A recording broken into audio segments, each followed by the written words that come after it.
Okay.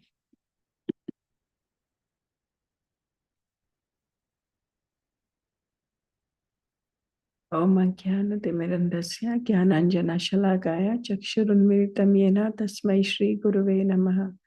Shri Chaitanya Manobishtam Stapitam Yena Bhutale Swayam Rupa Kadamayam Dadati Swapadantikam. Nama Om Vishnupadaya Krishna Prastaya Bhutale Srimate Bhakti Vedanta Swami Niti Namine. Namaste Saraswati Deve Gauravani Pracharine Nirvishesha Shunyavadi Pashyatya Deshatarine. जय श्री कृष्ण चैतन्य प्रभु नित्यानंद श्री अद्वैत गदाधर शिवासदि गौर भक्त वृंद हरे Krishna Krishna Krishna Hare Hare Hare Ram Ram Ram Hare Hare. Hare Krishna. Good morning, dear devotees. So we will continue to read teachings of Lord Chaitanya book. The Lord replied to the inquiry of Sanatan Goswami, as one can understand different incarnation of different millenniums with reference to the context of the Vedic literature. Similarly, one can understand who is actually the incarnation of Godhead in this age of Kali, especially stressed in the reference to authoritative scriptures. One should try to understand the characteristics of an incarnation with reference to the scripture, not whimsically. An incarnation of the Supreme Lord never declares himself to be an incarnation, but his followers, with reference to the context of the authoritative scriptures, must ascertain who is an incarnation and who is a pretender. The real incarnation is described with reference to two features. The principal feature is called personality, and the other is called marginal feature.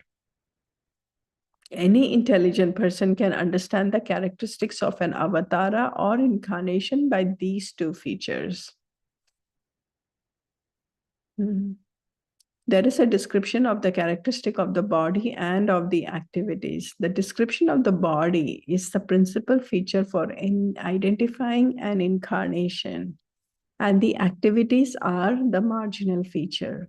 This is confirmed in the beginning of Srimad Bhagavatam, where the features are very nicely described by the first verse of the first canto. In that verse, there are two terms, Param and Satyam. Lord Chaitanya indicated that the words Param and Satyam show Krishna in his principal feature.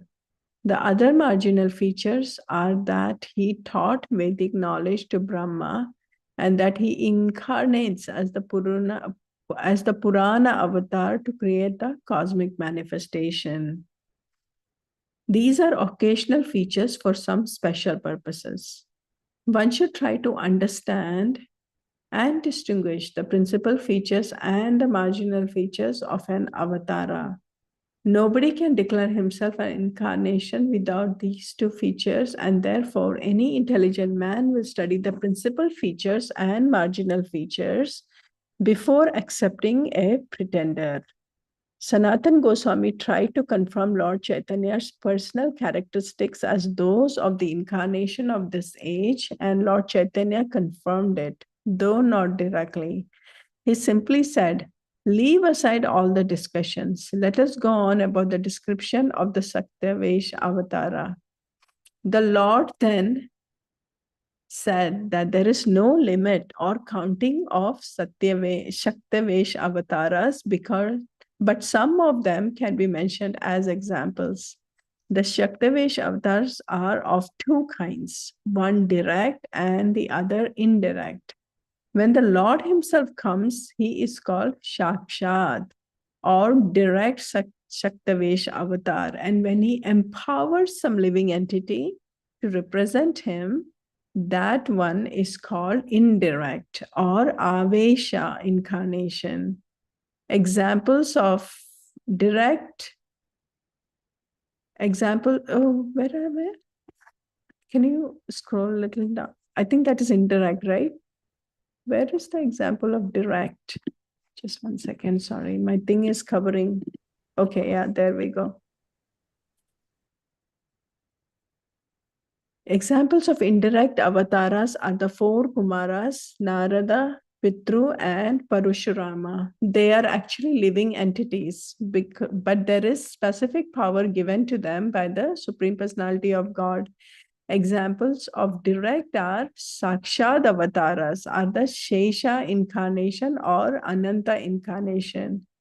When a specific opulence of the Supreme Lord is invested in some specific entities, they are called Avesha avatar. The four Kumaras represent the specific opulence of knowledge of the Supreme Lord. Narada specifically represents the devotional service of the Supreme Lord.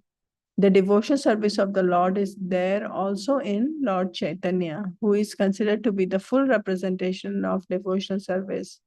In Brahma, the opulence of creative power is invested. In Ananta, the power of sustenance of all the planets is invested. In the Sesha incarnation, the power is in serving the Supreme Lord.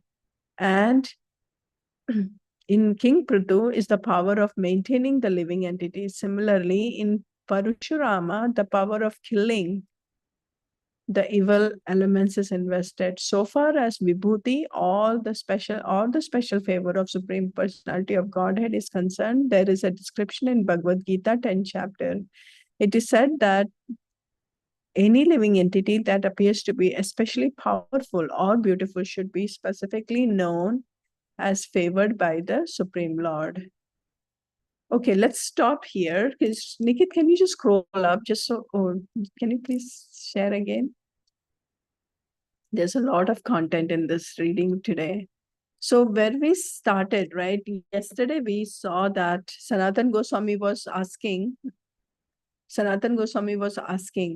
that how do we know who is a real incarnation versus who is not? So in that discussion, Chaitanya Mahaprabhu said about how we can, like, the real incarnation will never advertise him, right? Like, okay, yeah, I am God, I have come here to do, but isn't that something we see today in Kali Yuga?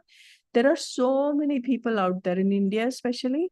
They'll say that, oh, I am God or goddesses and all of that. They'll try to publicize themselves. But that's not how it really works, right? Here, Mahaprabhu is explaining so clearly that an incarnation will never say that they are Lord's incarnation, but it is the followers who are able to see the determination, because they are going to see that in reference to the Vedas. And also it is explained clearly that we have the primary and the secondary, the principal feature and the secondary feature. So the principal is the personality. How is this person, right? How the person appears and the reason how they came, and all of the description that is given of this personality is exactly how it is explained in the Vedas. Like Lord Chaitanya Mahaprabhu, the description is given in Srimad Bhagavatam about the golden form of the personality. So explain, so that's the principal feature. And then the secondary feature is what are his characteristics, like what are the activities that he does. Like example, Chaitanya Mahaprabhu came to give Prema Bhakti and he was spreading the holy name. So his behavior, from that we could tell that he is the incarnation of the Supreme Personality of Godhead. So those are the two topics here when Mahaprabhu is explaining how do we know if somebody is an incarnation. And then going on, then he is explaining about Shaktavesh avatar, right? We went through the list of all different incarnation, and now finally it is about Shaktavesh avatar. He is also explaining about how it can be direct, where the Lord himself comes, and it is called Shakshat. And when it is indirect, right? So in that indirect, he is basically empowering somebody else.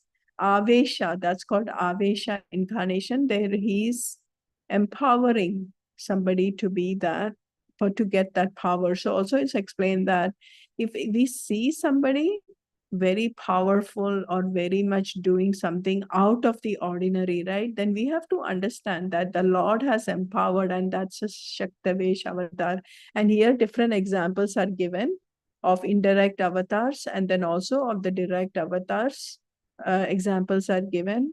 And then really we can go with that. And also we know Srila Prabhupada also, right? The way he did everything that we did, he was also empowered by Supreme Personality of Godhead, Lord Krishna. Otherwise, he could not have done what he did. And he is definitely a Shaktavesh avatar too.